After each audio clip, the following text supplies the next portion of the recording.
So all of us have a testimony. All of us have a life before we met Jesus, how we met Jesus, and what is our life now that we are Christian. So our testimony is a powerful tool that we can use to share the gospel. And I would like to show you a very simple way of how you can write your testimony and share it. Because when we share our testimony to strangers, for example, we don't want it to be too long because people don't have a lot of time. So I can show you a way to share your testimony in only 15 seconds. What I like to use is 3 parts. What is your life before Jesus here?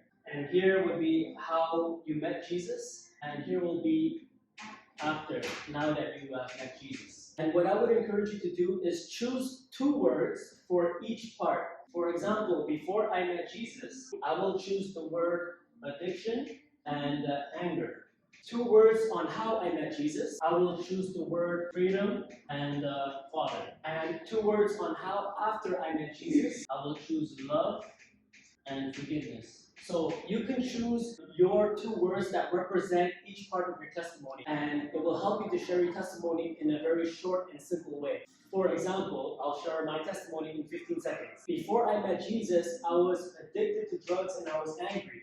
One day I met Jesus and he set me free from my addiction and he revealed himself to me as my Heavenly Father. Now that I'm a Christian, I'm able to love and to forgive. So here's an example of how I would share my testimony in 15 seconds to an unbeliever. And our testimony, oftentimes, it touches the heart of unbelievers. And then we could go further and share them the full gospel. So this is one tool I wanted to share with you. And so I encourage you to write your testimony and also practice sharing it. What I like to do with the members of my church, I will divide them into teams of 2 and I'll have them share their testimony with each other. And I encourage them to give them constructive feedback to each other.